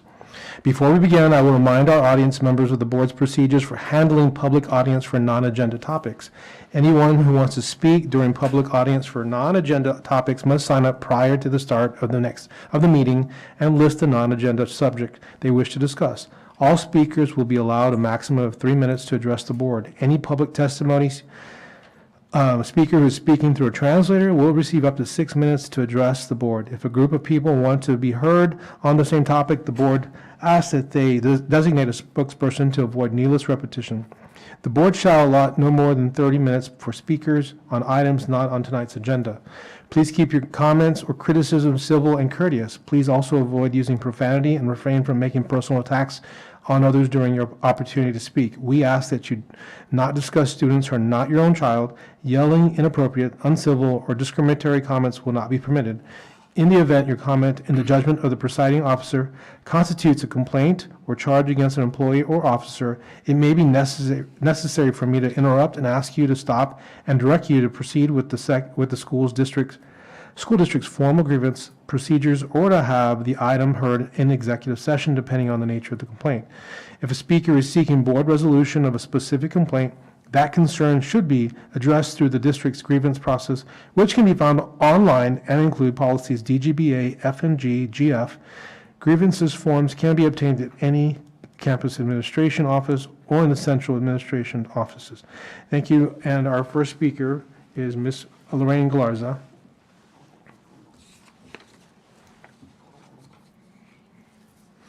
Once again, thank you. Do you want to tell me when you start the clock? Yes, you may begin. Okay, thank you. Okay, so my first item, I'm going to go through them very quickly because we've got the 3 minutes. So the first one is media. If you notice, I am being taped, yes, with my phone because one of the concerns that I have a question is, all the board meetings that we've had since August haven't been posted online. And so that's a concern to me because, you know, we want to be able to go there and look at our public comment, number one. And so we are going to be recording ourselves now on the phone, and we'll be posting that ourselves. Number two, you will see in the packet that I provided earlier to Mrs. Lefner to provide to you all, there is a picture of I think it was Dr. Nayola that's on that picture with the children when you all went shopping, or there was an event where you all went to Target. I think that's a wonderful gesture. However, maybe we need to think about the processes. And that was one of the other reasons why I came tonight, because I was very concerned that a student approached me and the family's having a hardship at this time, and made a comment to me. He said, how is it that the other students got something and I didn't get anything? Well, when you have people taking photos and love the recognition, that's great and dandy. But maybe we need to think about how it affects others. And I'm sure maybe it's not done intentionally, but the damage was done. So I ask you all board members to please consider that. And it is posted all over Facebook. So that was discussed among several parents. I mean, how do you all determine what child needs and what child does not? So I ask you again to please consider that and consider the other children's feelings. The third item and on the agenda that I wanted to talk about, well, that I prepared, was no follow-up. I still haven't received a phone call from Dr. Noyola to schedule an appointment with me. I've talked about that to each and every one of you on my last meetings. I think that is very unprofessional. I am a taxpayer. I don't want to bash. I'm just asking for a follow-up appointment. I don't understand how you board members haven't Excuse me, you have 30 asked seconds. her why she hasn't returned a call. It's just plain professionalism. And most of all, I still haven't received a return call from the attorneys, which I believe Dr. Muniz, your brother, represents. I don't know that conflict of interest. I still haven't received my school needs assessments. They haven't returned my call. So that's very concerning to me. All right, ma'am, your time is up. Okay? Next speaker is Ms. Linda Ramos. And happy holidays, Thank you. everybody. Thank you. Thank you.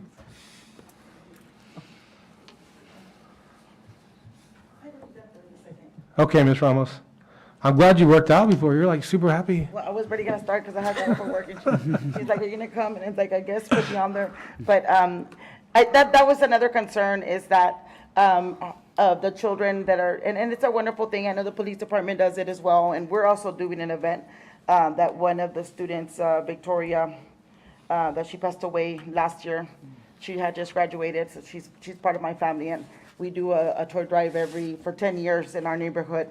And sometimes within the community or even the people that go speak, like myself or other community liaisons, are struggling and their kids or whatnot. And I've heard it where, how come I wasn't chosen, or how does that work with the counseling? Is it being with the counselors? I mean, how do you guys know what families are struggling with financial situations? And the ones that are not saying it, but the kids normally say stuff. I mean, kids say a lot of stuff when they don't tell the parent, they tell somebody else. And that was a big concerning. We want to keep all that up. I know the Rotary, I was going to say rotisserie, I guess I'm hungry. Rotary Club does it, I'm sorry, and the Harlingen Police Department. And I know a lot of our people and our citizens, they do community events and they do the toy drives, and it's awesome. But for the school district, how is it that everybody's going about it and picking these children? Because we don't want to leave any child out, especially during this season. Even if you think they're financially well off, a lot of these parents are struggling, loss of jobs, and people put a front. What you can't see inside, you don't know if someone has a broken heart because they hide it very well. But again, we don't want to cause any child to be left out. So how do we fix that? I know that a lot of different clubs have been doing this in the schools. The Harlingen Police Department, I think, only does it to 5th grade. Then other clubs do it. But how are these children chosen? Is it through the counseling? I don't know if y'all can answer me, or it has to be done a different way, but however, that's a big concern of mine. And it's about Jesus. Of course, I try to implement that to all the kids. It's about giving to others. But then again, they are children. And you know how we were with children. As children, we want candy and we want, some type of toy or jumping jacks or whatever it is that we used to play with. So, I just urge you guys to just take a look at your teachers and your principals and say, did we miss somebody? Let's not miss someone this year. Let's be that school district that, hey, every child left home with a gift. Even candies, they'll be happy with a candy bar. I've seen kids with an apple that they get so happy, especially where I live. I mean, you would be surprised, but let's just go back and retake, because these kids do have social media. They do have everything on school. So they see it, and they say. Thank you, Ms. to other Ramos. people. So Thank you very much. Thank you guys for listening. God bless y'all. Thank God you. bless you. Have a good evening. All right, moving on to item number 8, matters relating to transformation and school support. Thank you, Mr. President. Dr. Alicia Noyola. Thank you, Mr. President. On Tuesday, December 6th, we held our Transforming Teaching and Learning Committee meeting. At that meeting, we had 2 topics that we brought forward, all dealing with how do we strategically plan in our school district.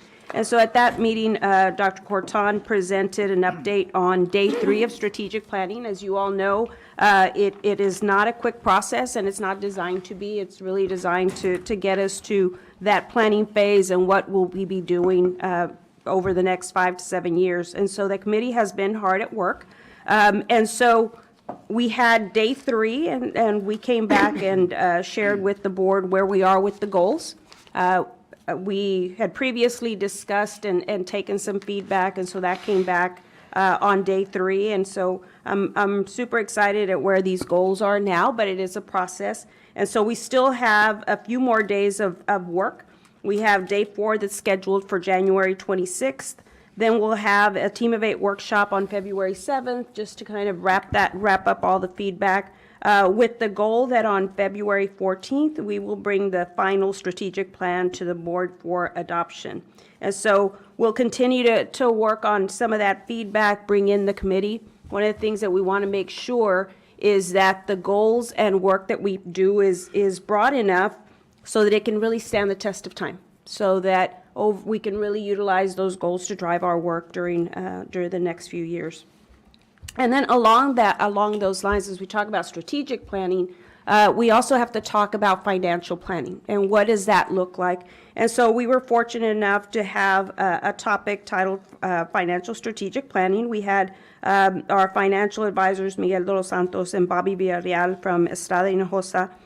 They came forward and shared some information, talked a little bit about where we are with our debt, talked a little bit about some of the options that we have should we need to look at some added funds.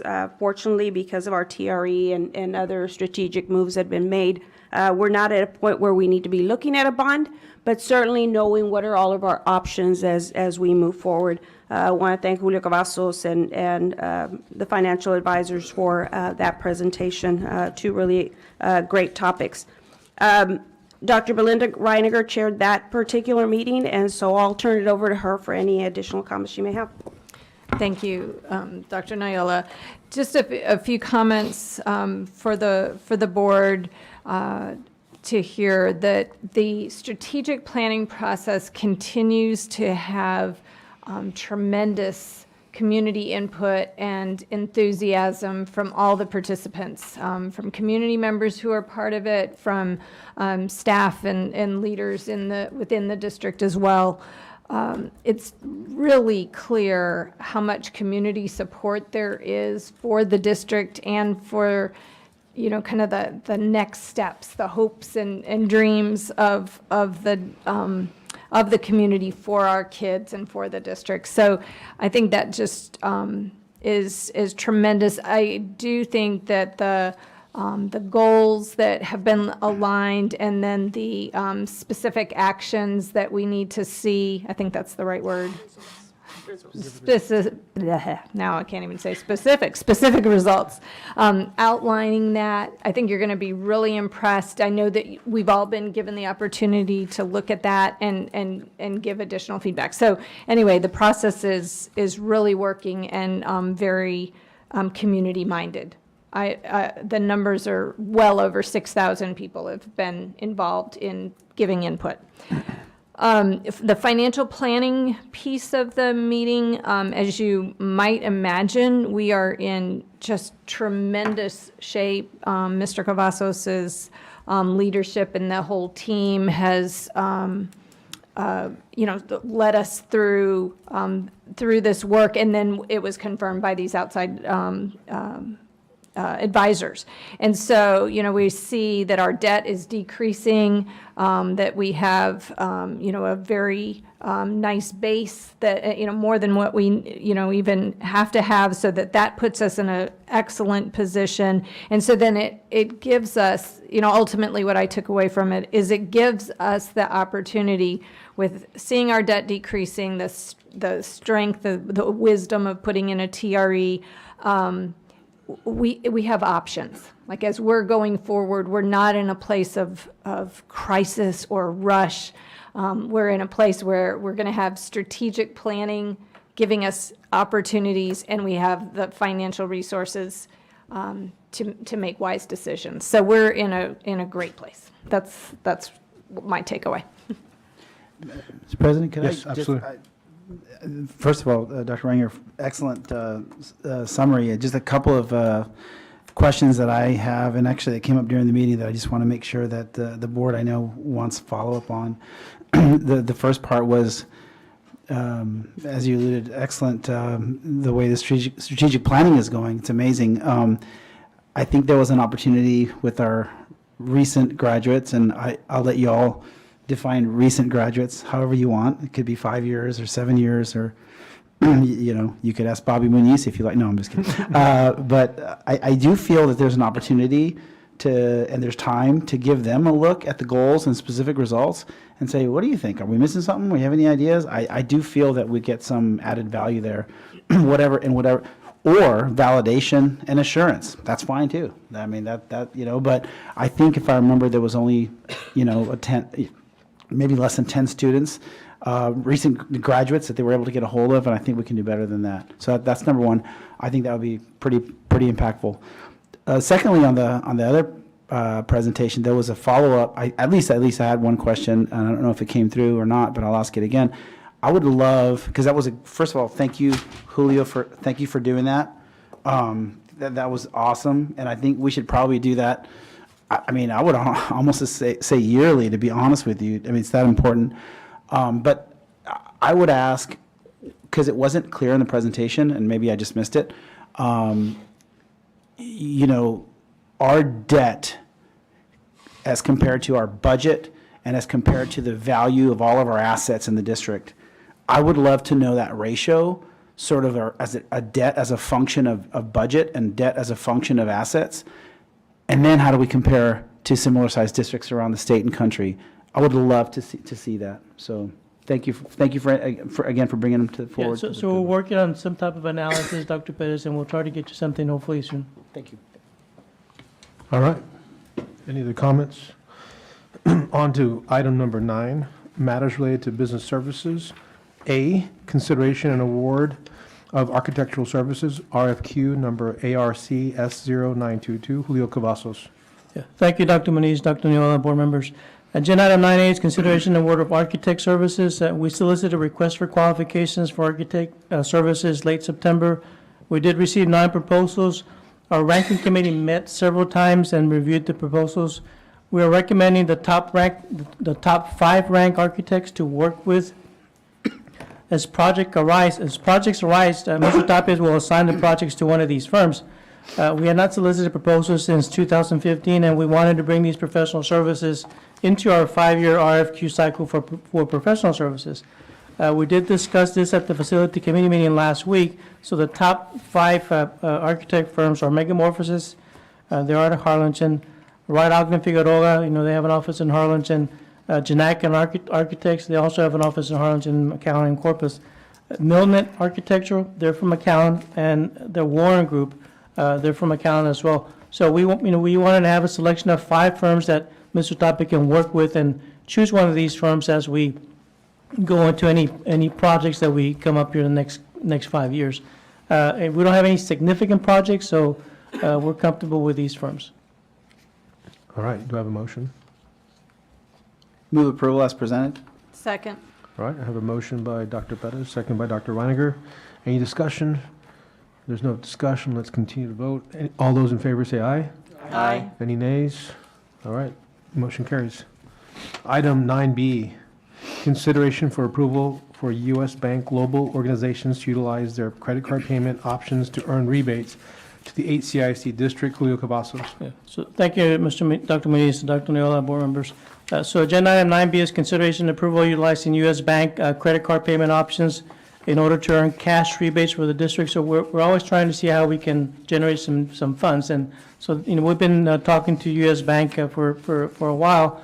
And one of the ways that we can do it is to try and make some payments, for our vendors through a credit card option through U.S. Bank.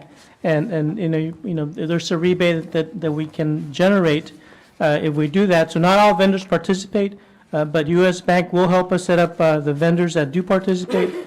We would pay those vendors through a credit card and earn a 1.65% rebate for those payments. So we anticipate, just based on some analysis, that we can generate probably a little bit over $100,000, if not more, in rebates on an annual basis. We do have the internal controls in place in order to pay for these vendors by credit card, and we do recommend approval. Do I have a motion? I move that we approve U.S. Bank global organizations to utilize their credit card payment options to earn rebates to HCISD district. I have a motion by Greg Powers, second by Eladio Jaimes. Any discussion? Great idea. All those in favor say aye. Aye. Any opposition? Motion carries. Thank you. Just one quick question. The rebates will go to district, to fund balance? Or how, what is Yeah, I mean, it's additional revenues that we can generate. We can appropriate those revenues. We can put them into our fund balance, but yeah, Got it it. would come back to us. Got it. Thank you. Item number 9C, consideration and approval to contract Linebarger, Goggin, Blair, and Sampson LLP to perform a property value study on our upcoming 2022 property values. Julio Cavazos. Yeah, thank you, Dr. Muniz, Dr. Neola, board members. Agenda item 9C is consideration and approval to contract with Lineberger, Gogan, Blair, and Sampson as our delinquent tax attorneys to do a property value study. So our property values, play an important role in our state funding. The state uses these property values to determine how much money, how much funds, state funds are allocated to school districts. The higher your property values, the less state funding that we get. Lineberger will work with the appraisal district to review sales and appraisals of property, review controllers, statistical measures, and sampling procedures, review the tax rolls, among other things. Even though our past valuation results have been historically valid, we feel that a property value study will not hurt. There's no fee for the services, however, if there's some additional state funds generated because of this value study that they do, Lineberger gets 10% of those additional state funds. I've been working with John Guevara on this proposal, and we recommend approval. So it's an annual thing that they would do. There is an out clause, 30-day out clause if you ever need to, back out on those, that proposal. Do I hear a motion? Let's get to the motion and discussion, or you want discussion?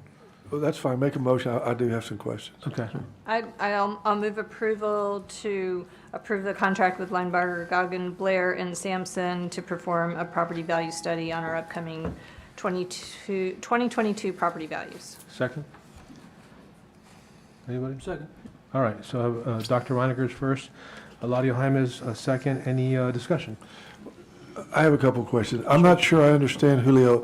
A property value, they're going to go out and assess to make sure that we're getting fair value on the Yeah, value? so what, the way that it works is the appraisal districts, they submit the local values to the state for their review, and they use these local assigned values, to assign so much, state dollars based on those property values. So what they're going to do is they're going to review those records. They're not going to go out there and do the appraisals themselves. They're just going to review the records that the appraisal district does to submit those to the state.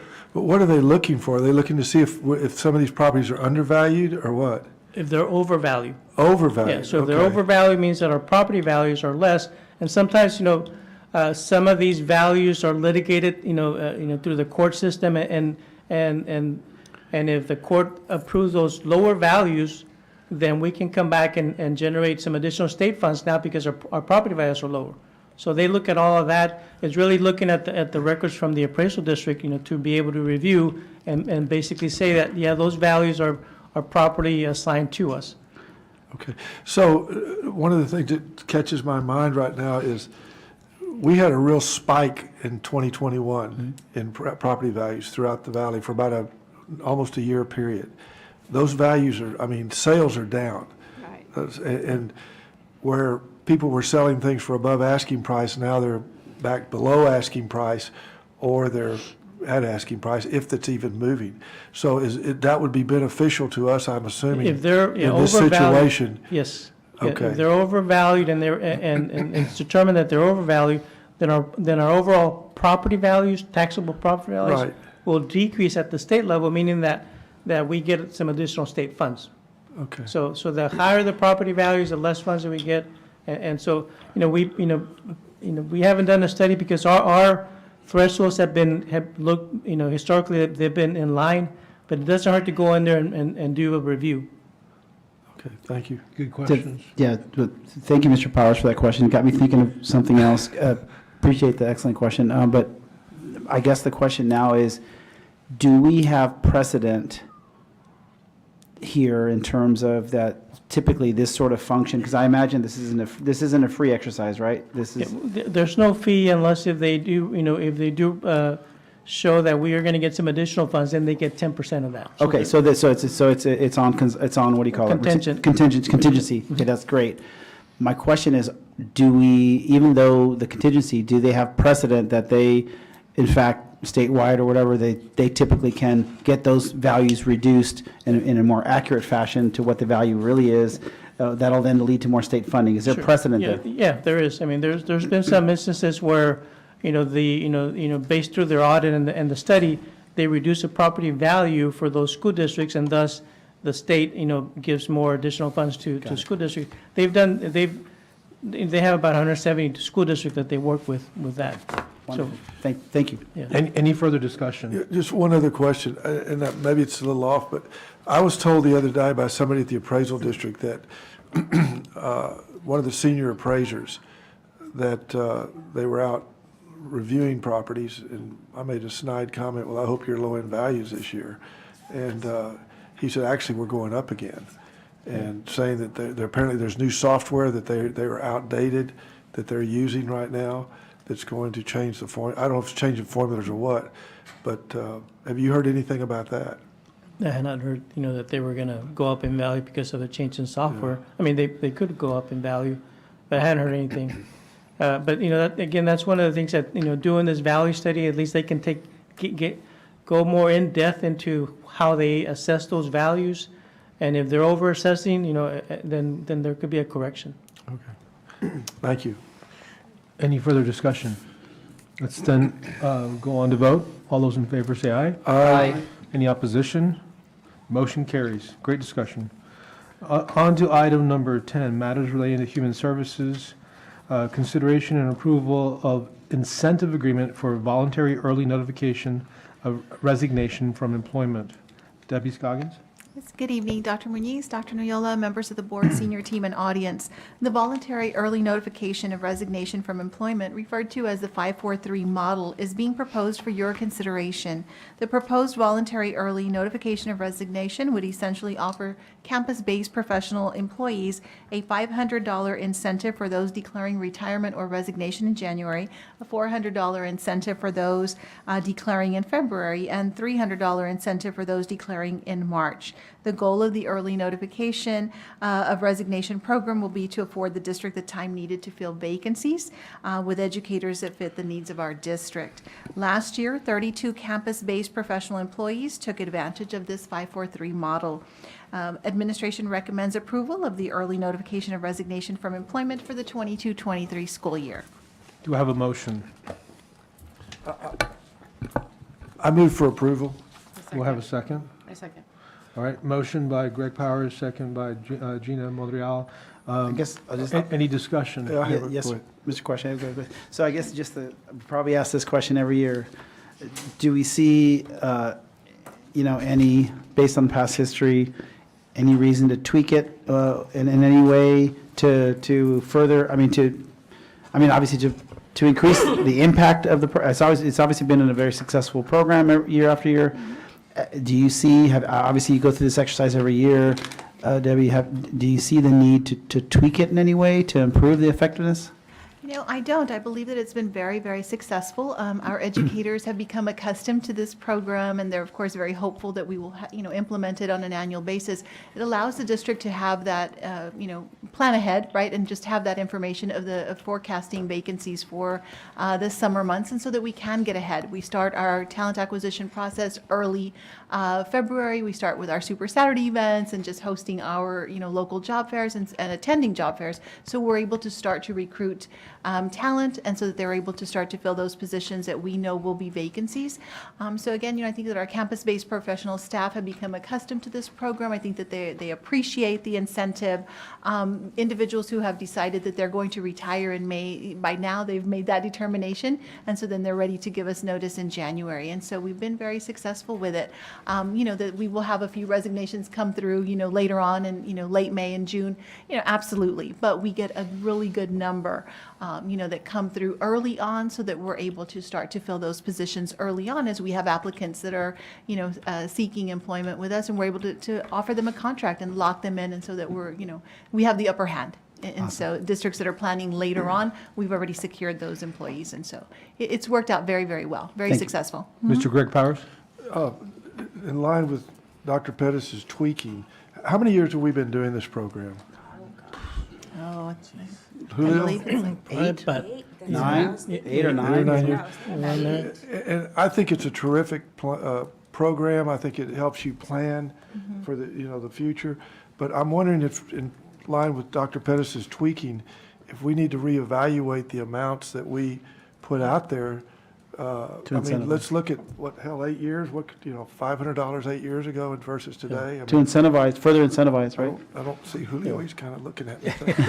No, that's something, But certainly seriously, an I think we need option. to revisit that, because the whole idea is an incentive to get somebody to step forward And maybe $500 is not the right, or 300. Or 300, Yeah, so we don't spend a lot of money. I think, probably less than $20,000, on an annual basis, and that's certainly an option that the board wants to do that. We can Do a double it if you need that. I mean, I just feel like, I mean, obviously we can't go from, include voluntary and involuntary, and say, here, you've been selected to, no, we can't do that, right?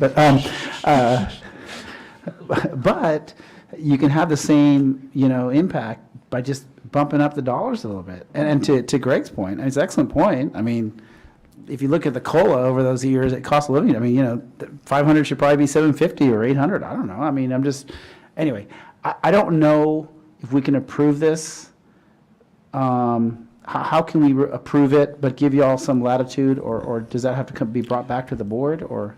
So we still have time, Doc, because in February is when that comes into play. And so we can study it and kind of see what an appropriate number would be and still be able to bring it back in January if you would like. Well, if whoever made the motion could modify it to sort of, give y'all some latitude, Perfect. and then just bring back the dollar amount at our Well, next. We don't want to table it, I guess, but I would. I think we need to approve it. I'd modify it to approve it, but subject to review by Julio and the superintendent and Deb Scoggins to see if they're, to increase the amount to appropriate economic levels today, so. Perfect. Gina, you second. Do you agree with that? I agree. All right. Any further comments? If not, then let's go ahead and vote. All those in favor, say aye. Aye. Any opposition? Motion carries. On to item number 11, matters relating to district operations. Facilities and Safety Committee report, Oscar Tapia. Thank you, President Bobby Muniz, members of the board, Dr. Neola. We had a Facilities and Safety Committee meeting December 6th. First item was the school design team plan that was presented. And during this portion of the committee meeting, Danny Castillo presented on the recommendations from the Crisis Management Subcommittee, which is a part of the larger school safety design team. As part of the discussion on law enforcement, the committee's findings found 3 key research-based elements that can exist in school-based law enforcement models throughout the country.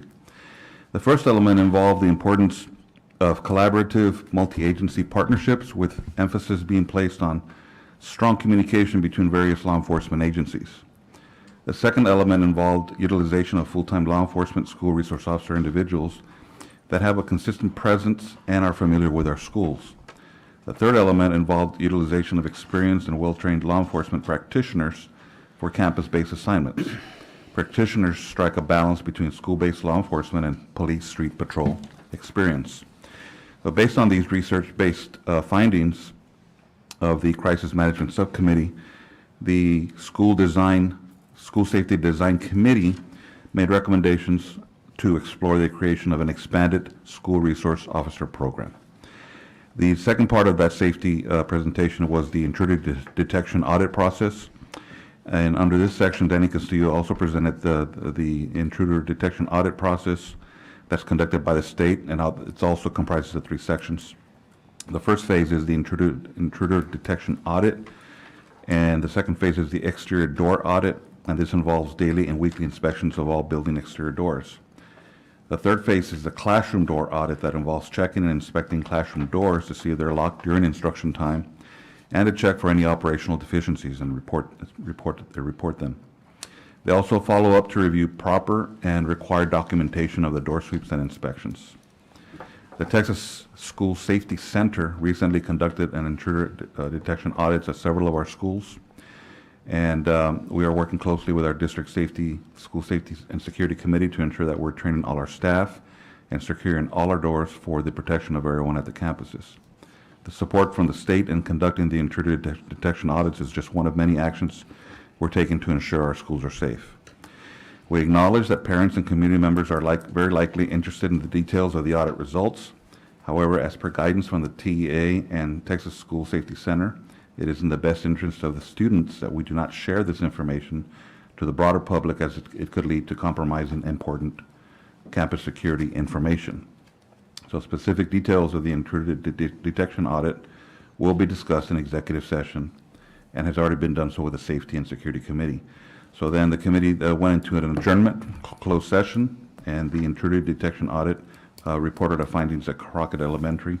Dr. Noyola and Mr. Castillo presented this finding in executive session. On the facilities portion of the meeting, we discussed the proposed RFQs for the architectural services that were received on September 27th. The 9 architectural RFQs that were ranked and presented at tonight's meeting. Under the ESSER projects, we reported several air conditioning projects being done by engineering firms, DBR Engineering, Sigma Engineering, and Ethos Engineering. And these contractors have been awarded the contracts, notice proceeds have been issued, and pre-construction meetings have been held, so we're waiting for now on delivery dates for all the equipment that needs to be ordered for these different projects at various schools. The central plant upgrades under Ethos is being bid out, and bids will be received December 14th, ranked, and we'll bring it forth on January 17th for a potential award in the new school year. On the roofing projects, also under the ESSER funds, those 2 projects are being, the Megamorphosis project is being bid out. Bids will be in December 14th, and that's for Harlingen High School. And we'll make a recommendation on the January board meeting when we get back from the holidays. The project under Janak Architects will be bid out after the holidays, and we're targeting the February 14th meeting for that award as well. On the regular TRE projects, the Harlingen High School upgrades, that project's being advertised. Bids come in December 14th. We'll rank them, and hopefully in January meeting, we'll present that for award.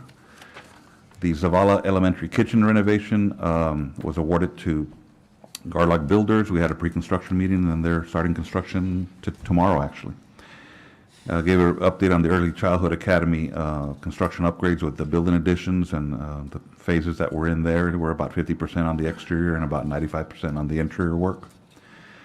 The first responders, overall, we're about 50%. A lot of demolition has taken place, electrical demolition, walls, ceilings, tiles, and all the works being put back in. We had to cut off the power temporarily to make some electrical improvements. Power's been put back on, so now they're going to start running cabling for a lot of projectors, TV, cameras, things like that. On the bogus track, I gave an update that we're resurfacing that track. It's going to be a 2-tone with the track being red, but the exchange zones being gray in color. And they're probably about 25-30% right now. Should be done in about 3 weeks. On the fire alarm upgrades, we completed the new fire alarm at the SAC campus, and they're starting over at the Austin Elementary campus. And intercom work at Milam is being upgraded. They're about 99% complete. We just need to test the final system and do a punch list. And Julio Cavazos gave a update on the construction financial report on the latest activities of TRE expenditures. And then meeting was adjourned. I'll turn it over to our facilities chair for any questions you may have. Dr. Reininger? Thank you. As you can see by the report, it was a very full and interesting and productive agenda. I think that the piece I just want to highlight is the report out by the crisis management subcommittee as part of this larger school safety design team. So that committee is made up of professionals, safety professionals, community members, school district personnel, and they were working closely, obviously, with Mr. Castillo as they were going through the process.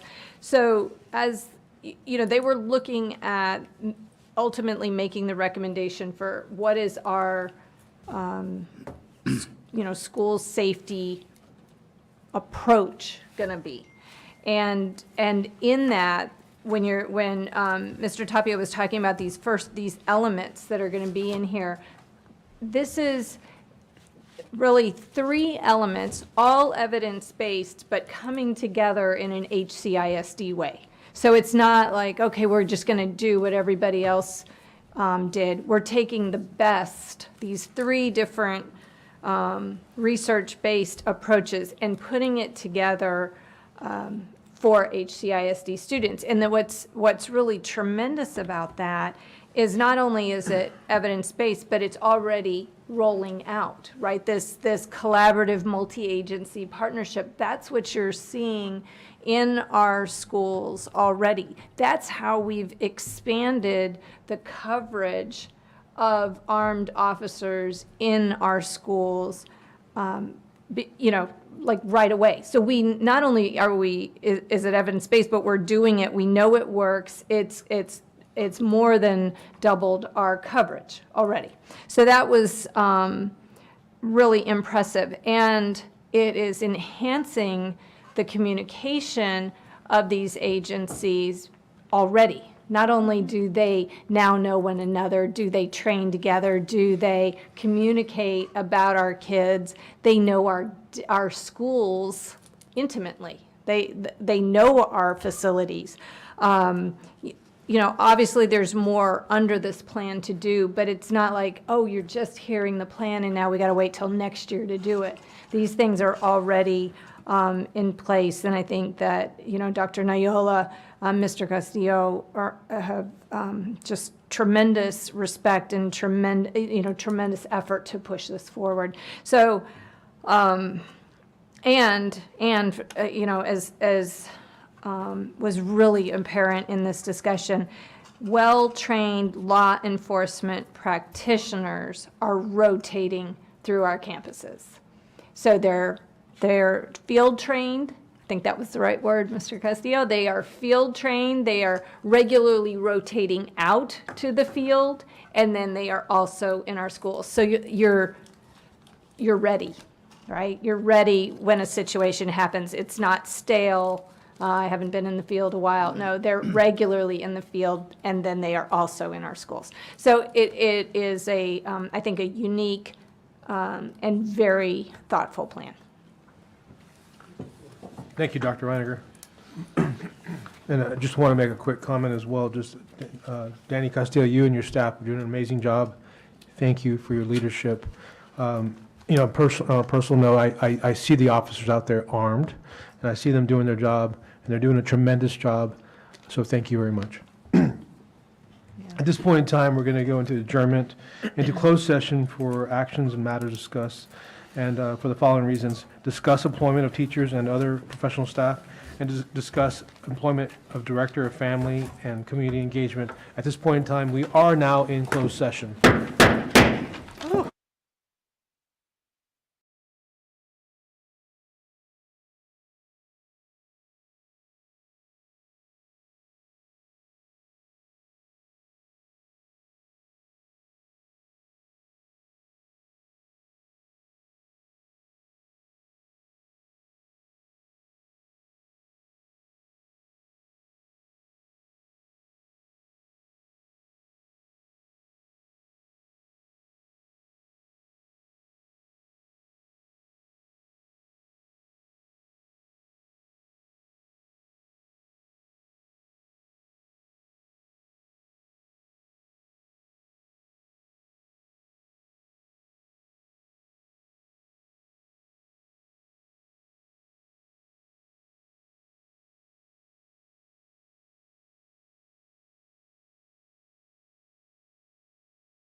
We're now back in open session. The time is 10:21 PM. And at this point in time, Mr. we're President, going over 13A. move approval of employment of teachers and other professional staff as recommended in executive session. Second. All right, I have a first by Dr. Perez. Javier, was that you? Yes, sir. I have a second by Mr. Javier De Leon. Any conversation regarding that? If not, all those in favor say aye. Aye. Any opposition? Motion carries. Item B. Mr. President, B, go ahead. make a motion to approve the employment of Director of Family and Community Engagement as discussed in executive session. All right, I have a motion Second. by Eladio Jaimes and a second by Dr. Reiniger. Any discussion? All those in favor say aye. Aye. Any Aye. opposition? Motion carries. This meeting is now adjourned. Thank you.